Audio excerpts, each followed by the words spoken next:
everybody, my name's Hope and welcome back to my channel. I like musicals, they're a big part of my life, and today I'm going to be delving deep into the world behind the fetch, Mean Girls the musical. The musical is based off the 2004 film of the same name and has become a fan favourite since its Broadway opening in late 2017. The musical is much like the film with its essence of comedy, but still keeps a strong plot and defined characters throughout. So let's get sexy. Started. So the first thing I noted, mainly because it's the first thing that happens, is that directly before the show starts, we see the contents of the burn book displayed along the screens, surrounded by the colour pink. Two panels within the screen open up, with Janice and Damien walking out. This already starts the musical off on an interesting note because in typical shows, the beginners are called to stage to be prepped, ready, and stood in position by the time the curtains open. So the fact that they walk onto stage brings importance to the words they are saying and indicates that the show strays from the social norms of a musical. This is ironic given the fact that the show is set in a high school and the whole story of the show is based around social standings and cliques. The pink then inverts into a dark blue, and when a spotlight comes up on Damien and Janice, the backdrop turns into dark blue curtains. Let's look at the colour meaning, shall we? The pink colour stands for unconditional love and understanding and is associated with giving and receiving care. I know what you're thinking. This musical is called Mean Girls, and the staple colour of the show is all about being nice and caring.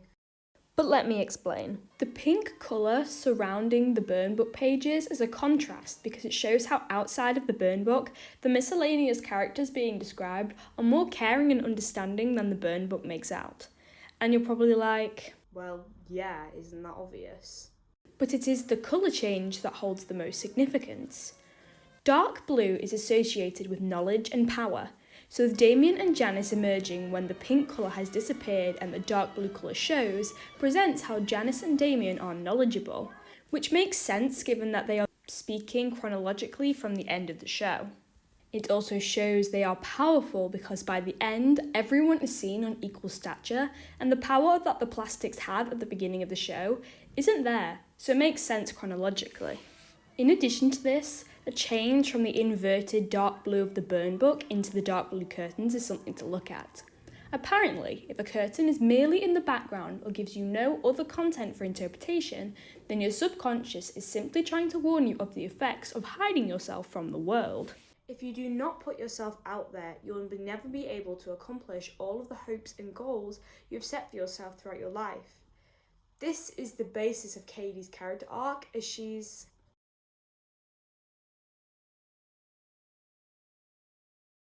has no human friends, and in the song It Roars, puts herself out there by introducing herself to all the other students to no avail as they all seem very uninterested. So, the fact that the inverted blue of the burn book fades to the blue curtains shows how, despite us seeing Janice and Damien first, technically, from a chronological standpoint, we see Katie, and the fact that they are surrounded by what symbolises as her character development shows how much of a part they play within it.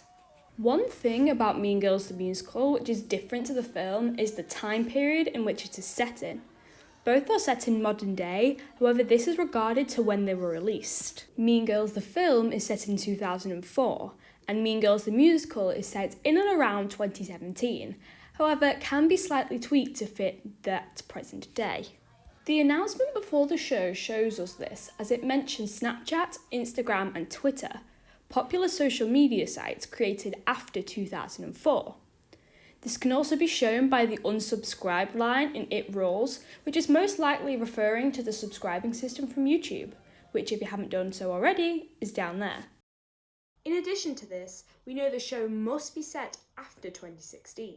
As you can see, there are numerous different musical/TV show shirts being worn by the cast, such as Hamilton, which was on Broadway late 2015, and Dear Evan Hansen, which was on Broadway late 2016, so cannot be set before this time. These are just little side notes and not really anything to do with this, but in Where Do You Belong, on the notice board, it actually says Where You Belong. and it also says chess club. This firstly is not mentioned within the song, and secondly, when compared to the various logos for Chess the Musical, shows how similar they are. I would have liked to go into more detail on this, but of course it's the one poster that people love to block in all pictures. Thanks for that, Mean Girls.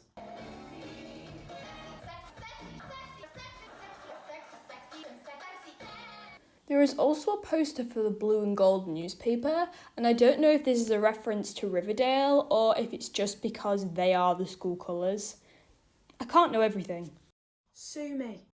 So if we go to the first party scene, because it's set in a high school and they have more than one of those, we see Regina, Karen and Gretchen in sexy costumes, and then Katie in a not so sexy bride costume. But if we look at the outfit closely, we see a few things. So, first of all, the outfit is white with red blood splatters. It is very odd as white means cleanliness and it's covered in red splotches. White also means simplicity, and if you try and look closely, the dress seems quite intricate. And the colour red is a symbol of basic survival.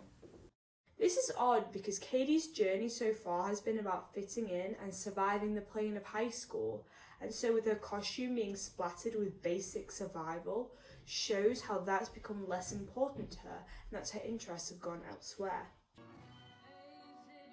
In certain shots, you can also see a knife in Katie's back, which is also ironic because Gretchen has just told Regina that Katie likes Aaron, stabbing her in the back after she said she was good at keeping secrets to Katie, and shows how Gretchen has treated her like an outsider to the group.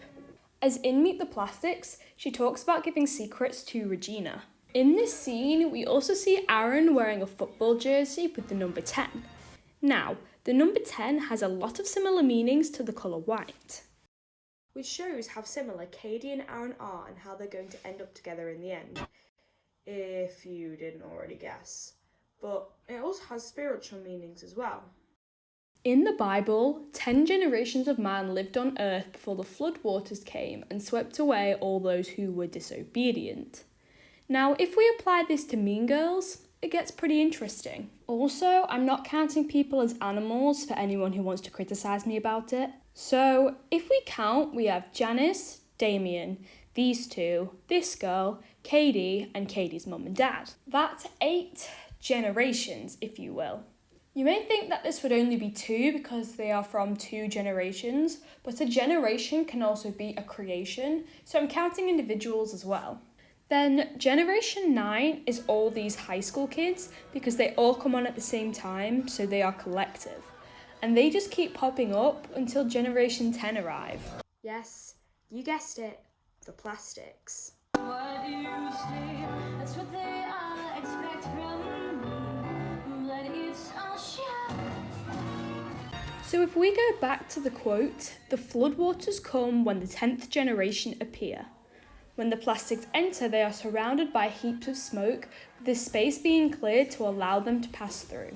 This emphasises how superior the plastics are at this school because they have swept away the people who either don't conform to their rules or are too scared to challenge them. The fact that Generation 10 is the plastics shows how in reality they are the survivalists, and that Katie saying Regina is the apex predator is exactly correct. Regina has made her way to the top of the food chain through intimidation and moral strength. Regina is predominantly more of a survivalist than Katie, and so in theory is technically more Aaron's type, if you take away the mean-spirited ego. Now let's talk about the bird thing. The bird thing that runs through the entire show with very little explanation. Now, we mainly see this through Gretchen, from apex predator to revenge party, and so on. Birds symbolise freedom, which Gretchen has very little of when you look at all the rules set for clothing and how she's second in command to Regina. Now, they don't exclusively say what bird Gretchen is, but from the calls that she makes, it sounds like a crow.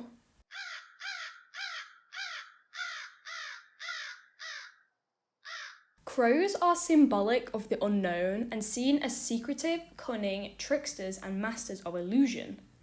This fits Gretchen's role within the plastics well, as she tries to make people believe they can trust her when they actually can't because she'll just tell Regina everything.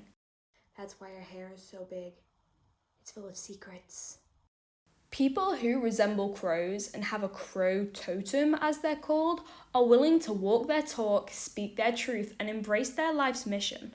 Gretchen's life, or more like high school mission, is to serve Regina and keep her position in the school society. Gretchen, whether that be by choice or by accident, speaks her mind and what she thinks about pretty much anyone and everyone. Crows could also be a warning that if you continue on your present course of action, you may be in for a great deal of disappointment. This is extremely relevant for Gretchen's character arc, as we have What's Wrong With Me, where she feels like she is not enough and being disregarded by Regina, making her feel disappointed in herself. But I mean, if you're friends with Regina, you're kind of asking for it. Gretchen continues to be patronised by Regina until she stands up to her, and after that, the appearance of birds decreases, however, it does still appear. When Gretchen attempted to change her course in order to stop this great deal of disappointment, she just ended up going full circle and carrying on the same course. The only thing she did being that Regina was replaced by Katie. So what do the birds mean?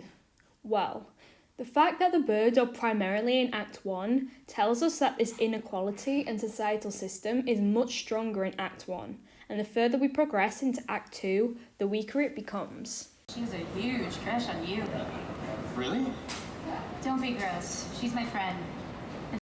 Regina does not portray a bird, and so technically makes her the leader of the other birds, and in our case, the other students.